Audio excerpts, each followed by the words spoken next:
Magandang araw mga kasabong. Ito naman muli ang iyong lingkod, si Laban sa Bungiro. Ang ating tatalakayin ngayon ay ang conditioning time limbering. So, sa 21 days skip, mayroon po tayong ginagawang paglilimbir.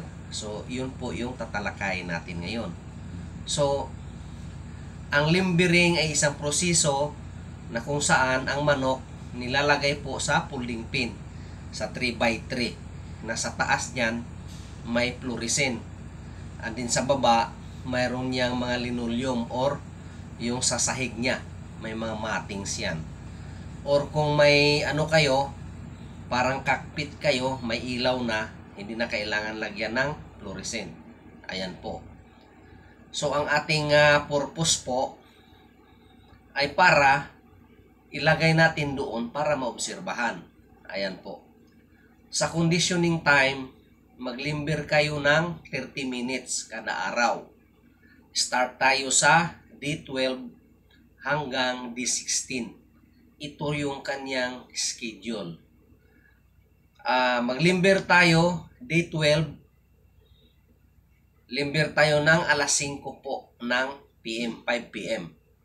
Sa D13, maglimbir tayo alas 9 ng gabi. Ayan. Sa D14, maglimbir po tayo ng alas 11 po ng gabi. Sa D15, maglimbir tayo ng alauna ng umaga. Sa D16 po, maglimbir po tayo sa alas 4 po ng umaga. Sa ganung paraan, maka-adjust sila sa kung anong oras yung laban nila sa totoong labanan na. Sa derby kasi or even hack fight, hindi natin alam kung anong oras sila mailaban. At least, sanay na silang ma-adjust, no? Kahit anong oras. Ayan. So, mga kasabong, manotice mo yung manok mo pag maganda ang pagkain, maganda yung kondisyon, hindi po bumababa ang timbang. Ayan. So, isa sa dahilan po sa pagkatalo ng ating manok panabong, tandaan nyo yan, na hindi po sanay sa ilaw. So, kailangan sanayin natin, no? Lalong-lalo na yung ilaw na yan at saka yung totoong parang gradas na or sabungan talaga. Ayan po. Kasi po, sayang lang po ang import ninyo. Pira, panahon, or most probably pagka mayaman yung amo natin, yung pagkatao nila, no? Sayang yung ginugugol kung nasa bracket ka man lang ng pagkatalo.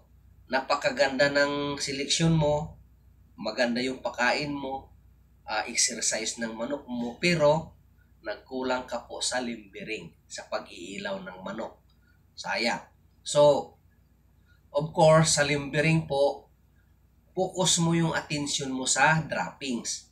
Kasi yung manok natin, pagka nag-droppings yan, or yung ipot, dito mo maobserbahan ang kanyang moisture sa katawan. At saka, malalaman mo kung dry siya or matubig siya. So, nasa inyo po yun bilang isang handler, kayo po ang mag-adjust niyan. Adjustment lang yan. Wala po sa tinatawag na ano yan. Nasa sayo, adjustment. Pag nakita mo yung sitwasyon. Sa droppings pa lang po, makikita nyo na yan.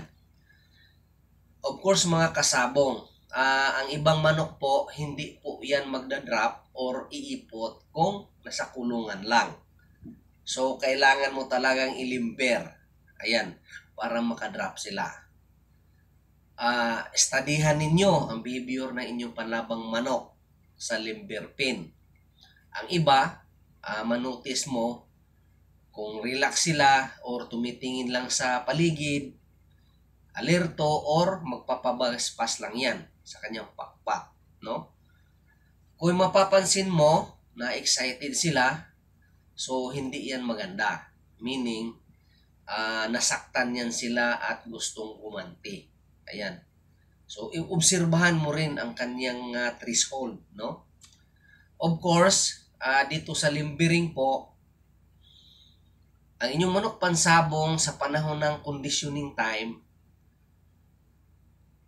ang pinaka-purpose talaga mga sir ay yung pag-adjust po ng kanyang mata sa ilaw. Ayan. Pagdating ng araw ng laban.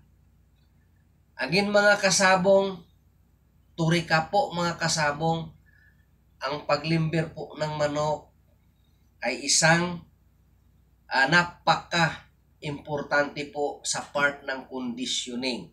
Dahil dito ang 25% po ng panalo natin. Kalimitan sa talo ng ating manok panabong ay hindi po sanay sa ilaw. So, kailangan maglimber po kayo. Maraming salamat pala sa ating mga viewers dyan, sa subscriber. Inanyayahan ko po lahat ang mga, hayaan mo yung mga magagaling dyan, yung mga handler mostly, kasi sila yung nag-ano ng manok. So, noong una, nung handler po ako, hindi ko po naintindihan kung ano yung limber na yan. Basta at least nakikita ko, nilalagay lang namin. So ngayon, alam nyo na kung ano yung limbering. So marami pong salamat sa inyo.